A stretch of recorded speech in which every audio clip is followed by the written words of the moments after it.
noches, bienvenidos a la edición 29 de La Manzana Prohibida, un programa promovido por la Sociedad Secular y Humanista del Perú, que busca popularizar la ciencia, sus teorías y contenidos en un lenguaje que esté al alcance de todos. Mi nombre es Víctor García Belaunde y en esta ocasión vamos a hablar sobre las especies, ¿no? ¿Qué es una especie? ¿Qué diferencia hay entre una especie y otra? ¿Cómo se generan las especies? Para eso estamos con Carolina Segami. Ella es bachiller en Ciencias con especialización en Biología de la Universidad Peruano Cayetano Heredia. Cuenta con una maestría en Biología Evolutiva en la Universidad Uppsala y la Universidad Ludwig Maximilianus de Múnich. Actualmente se desempeña como docente de la Facultad de Medicina de la Universidad de Ciencias Aplicadas. Buenas noches, Carolina, ¿cómo estás? Hola, buenas noches, Víctor. Un placer estar acá. Qué bien. No sé si podemos comenzar por una pregunta más general, ¿no? ¿Qué es la evolución? ¿Cómo podrías explicar el mecanismo evolutivo? En realidad, la gente se imagina muchas cosas cuando piensa en evolución, ¿no? Piensan que una cosa es más evolucionada que otra y un montón de cosas que en realidad son más complejas de lo que es. Evolución en sí significa un cambio. Entonces, simplemente estamos hablando de un cambio en la composición genética de determinada población, ¿sí? Porque la evolución actúa sobre las poblaciones. Entonces, cuando hablo de un cambio genético, me estoy refiriendo a un cambio en esta secuencia, ¿sí?, de las bases nitrogenadas que hay en el ADN, ¿sí?, en la composición de ADN de cada individuo. Entonces, en realidad, estamos hablando de la generación de nuevas mutaciones, ¿sí? ¿Y qué es una mutación? Okay, para que se pueda entender. muy bien. Una mutación no es nada así como X-Men o algo que se están imaginando. Una mutación simplemente es un cambio en esta secuencia de bases nitrogenadas en las moléculas de ADN. Y este cambio puede ser un cambio silencioso, es decir, que no afecte la composición de ninguna proteína, un cambio que no se pueda ver, que no se pueda percibir en el fenotipo, es decir, en la apariencia del individuo, pero también puede ser cambios que cambien estas proteínas y por ende la función de estas proteínas y que por ende sean desfavorables o favorables, ¿no? Es decir, si hay una mutación que impida que una proteína que es sustancial para la vida, como por ejemplo la hemoglobina, secuestre de manera correcta el oxígeno, esta mutación va a ser una mutación deleteria y ese individuo probablemente no sobreviva.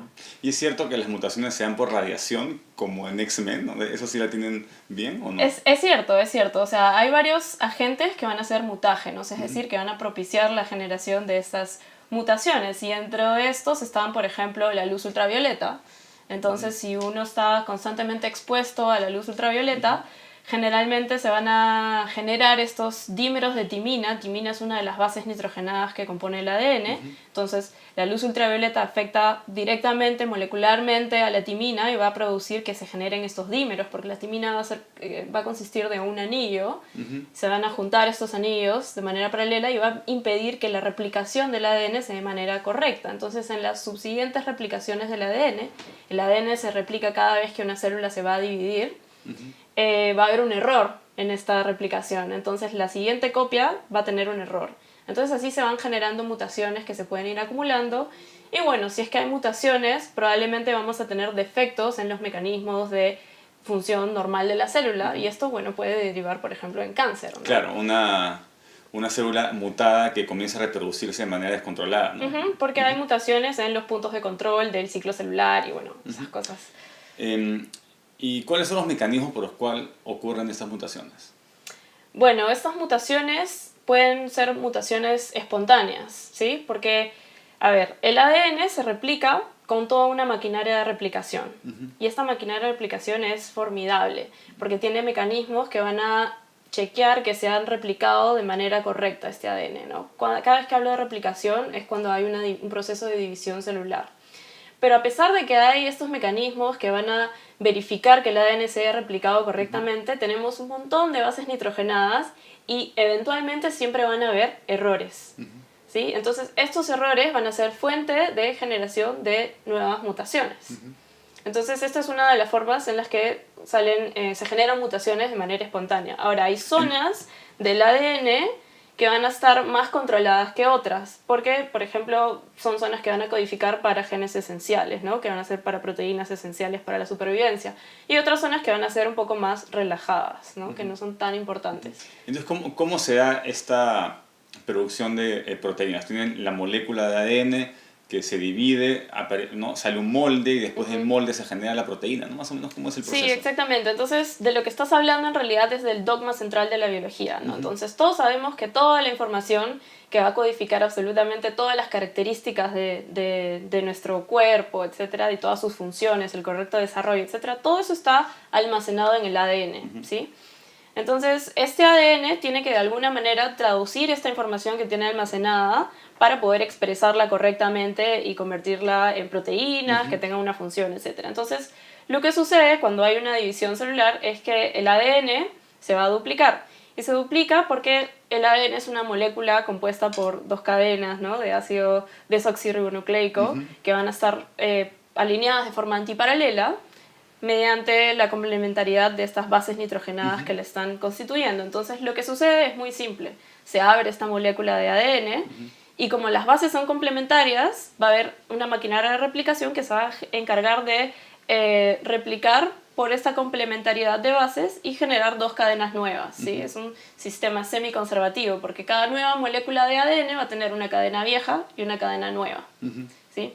Entonces, se abre esta cadena y se replica el ADN, ya, eso es el proceso de replicación. Pero a la hora de sintetizar las proteínas, tenemos el proceso de traducción. Entonces, ¿qué es lo que ocurre? Se abre el ADN, ¿sí? Se genera un molde de RNA y este molde va a ser un molde pequeño solamente de la parte que nos interesa, del gen de interés. Y este RNA mensajero va a salir del núcleo, que es donde se encuentra el ADN, y va a dirigirse hacia el citosol, hacia el citoplasma de la célula, en donde se va a encontrar con estas subunidades de ribosomas que se van a ensamblar, y en este ribosoma se va a empezar a traducir esta información de RNA mensajero hacia proteína. ¿Sí? Entonces, cada 3 bases nitrogenadas de este RNA mensajero van a codificar para un aminoácido específico.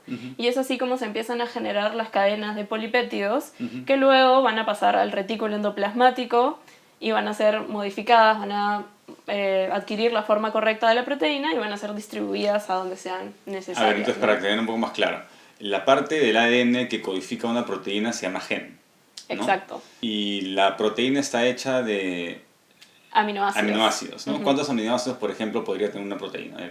Varía bastante, ¿no? Sí, varía dependiendo del tipo de proteína que sea, ¿no?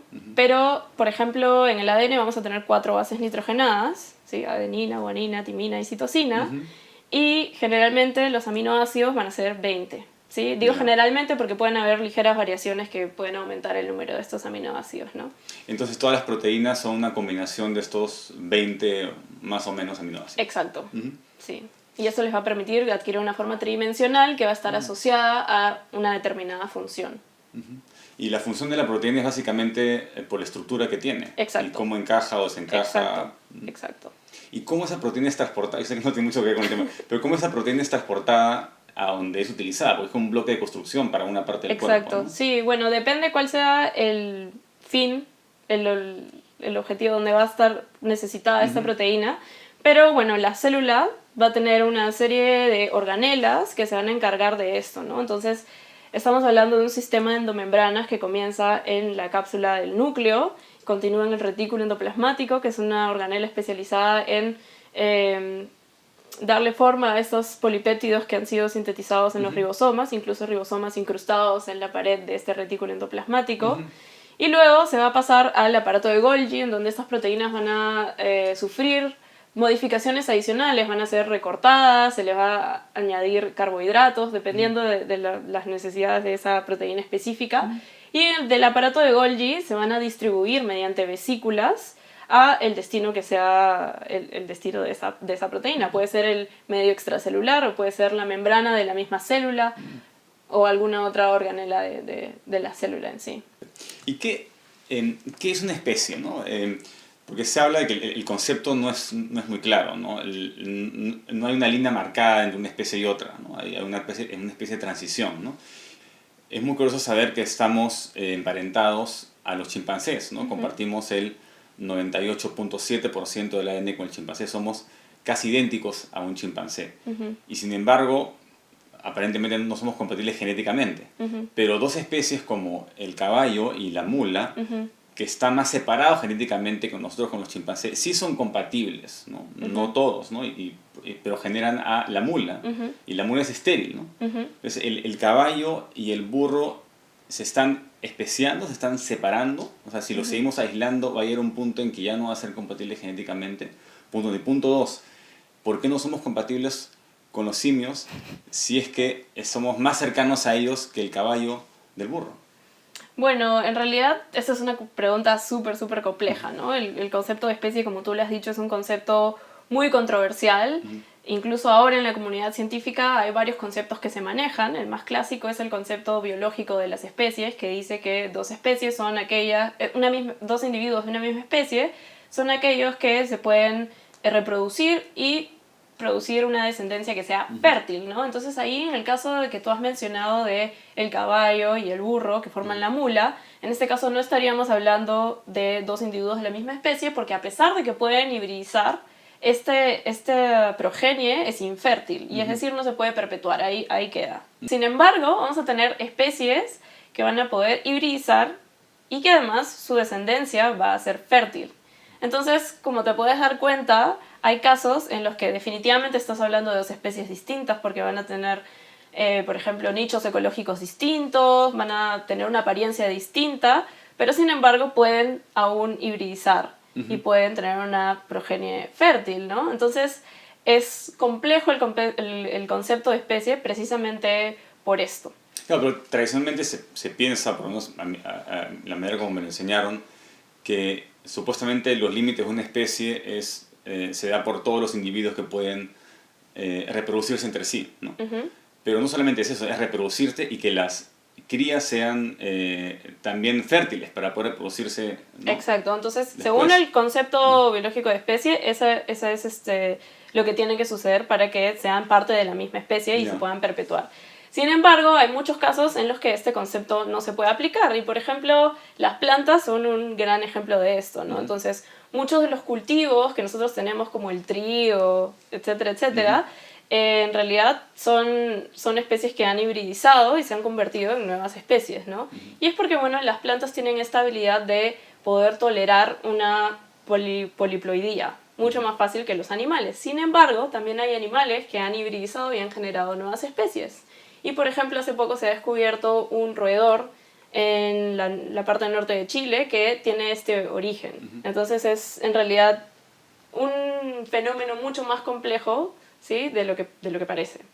Quería saber cuánto tiempo demora en que aparezca una especie.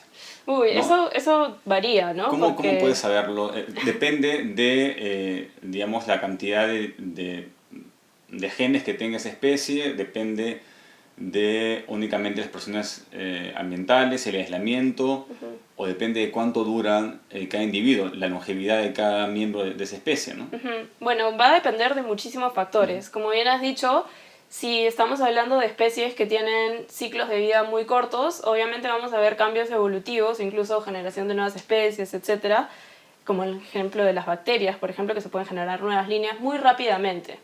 Sin embargo, y bueno, y eso ocurre también en las especies que tienen ciclos de vida grandes, ¿no? Van a ser procesos mucho más lentos, que se van a ver a lo largo de generaciones, etcétera, ¿no? Porque siempre tiene que haber esos cambios de generación a generación, y si, bueno, tienes una generación que es muy de muchos años, entonces va a ser obviamente un proceso muy lento. Pero en cambio en las bacterias sí se puede observar a las bacterias evolucionar bajo el microscopio. Sí, por supuesto. Porque cada generación dura horas a veces, ¿no? Exacto, entonces no solo en las bacterias, sino también en las levaduras. Entonces hay una rama de estudio dentro de la biología evolutiva que se llama evolución experimental, en la que se utilizan, por ejemplo, estas bacterias o estas levaduras para generar nuevas especies de manera espontánea, ¿no? Entonces, ¿qué es lo que haces? Empiezas con una cepa igual, de una misma especie, vamos a decirlo así, y la divides en dos poblaciones y las colocas en medios distintos.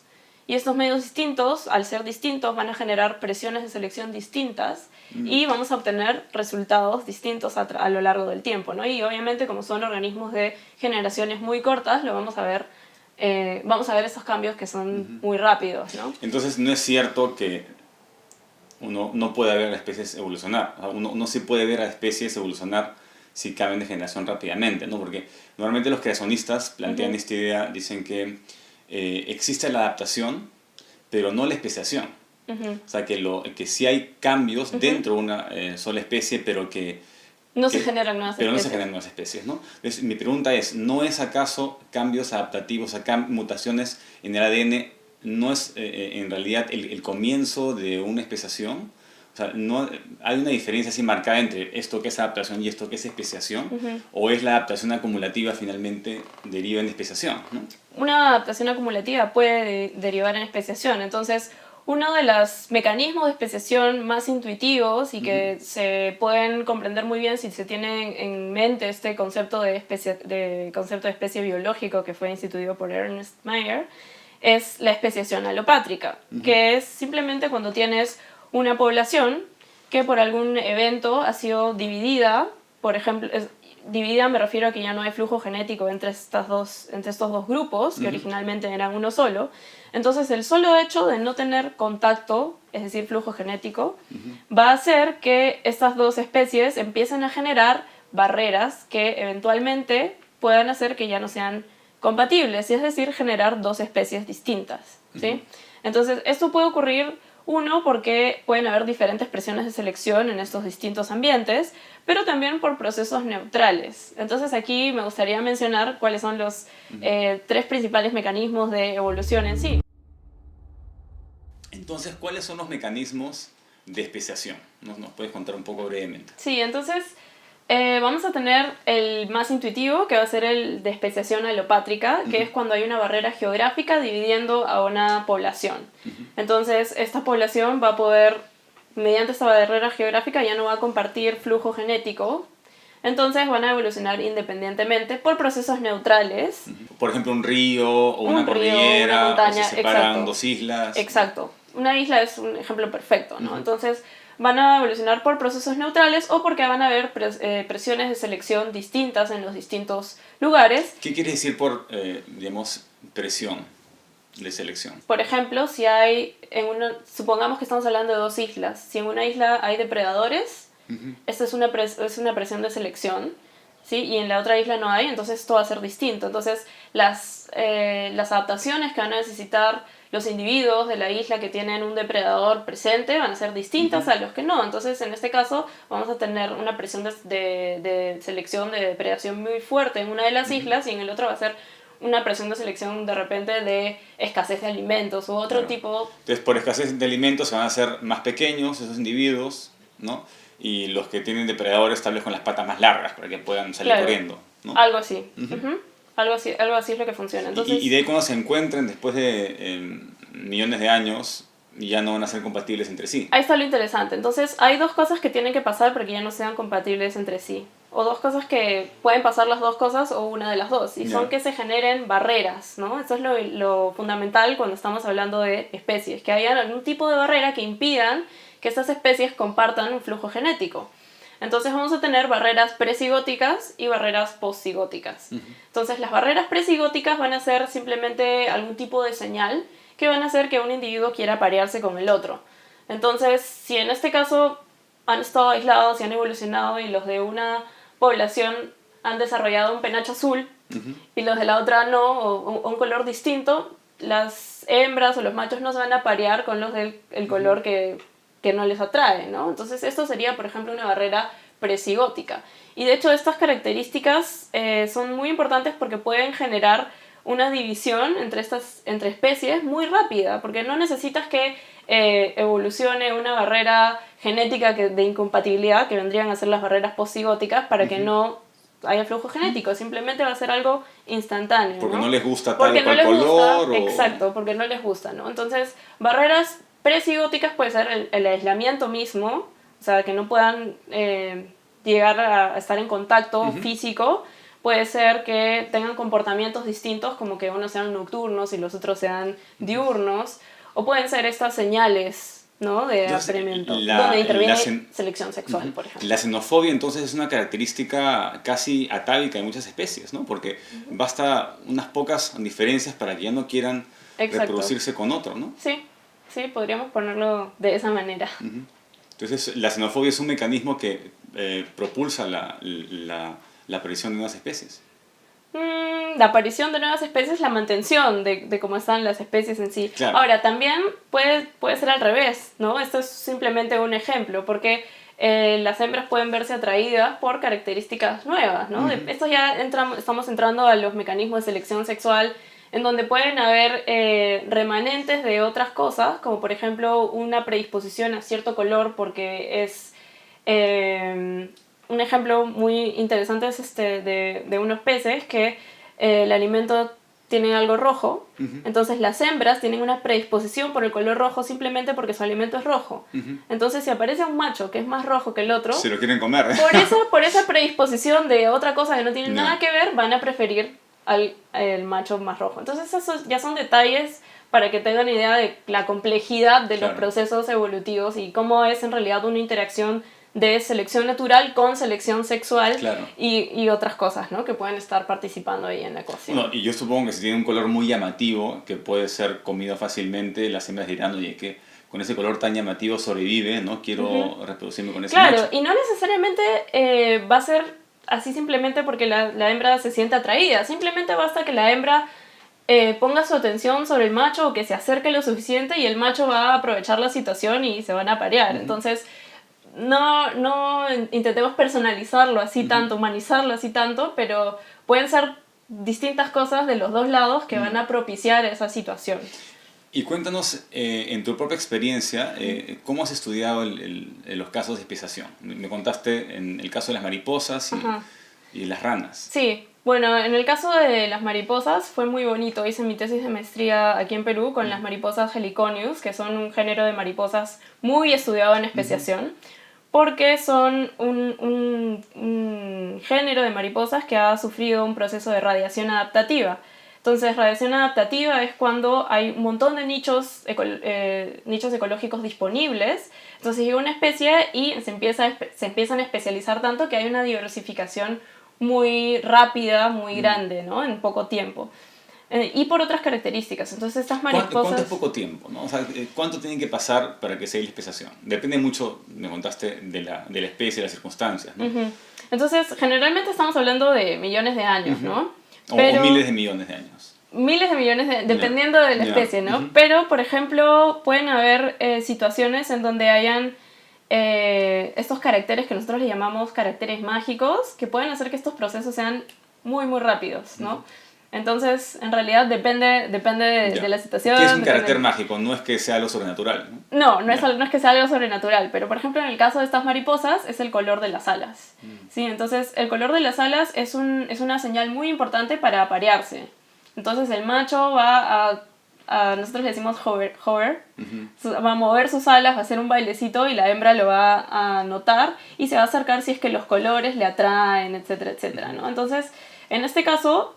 tienen como pasa acá en las discotecas, ¿no? Sí, salen los machos, las hembras a bailar llenos de colores y a ver si captan la atención del sexo opuesto. Exacto, entonces en realidad estas mariposas, bueno, tienen una composición genética muy compleja, como de cassettes, que van a utilizar características antiguas, que han estado ahí latentes, entonces pueden surgir en cualquier momento. Eso es para poder simplificarlo, porque si no me podría pasar hablando 2 horas sobre el tema.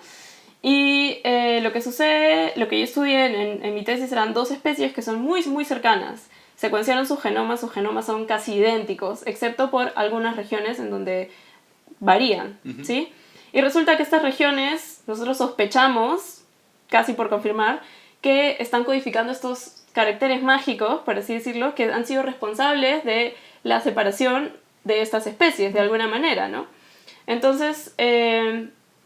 creemos que caracteres como el color de las alas o algunos receptores en los genes de las opsinas que están en los ojos son responsables de esta separación casi instantánea, obviamente algunos millones de años, pero mucho más corta que lo que se esperaría, ¿sí?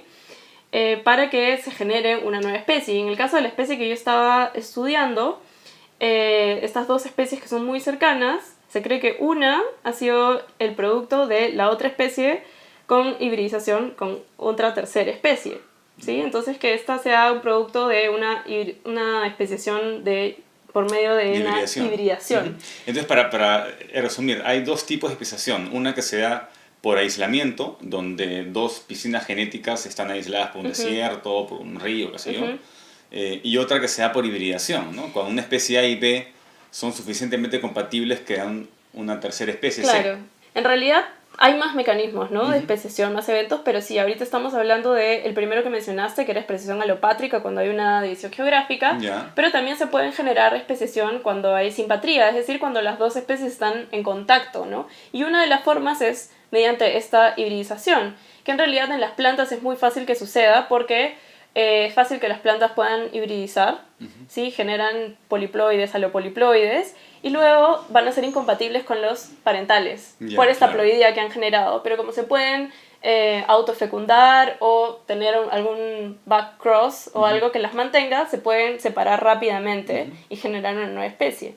Pero en los animales también puede suceder.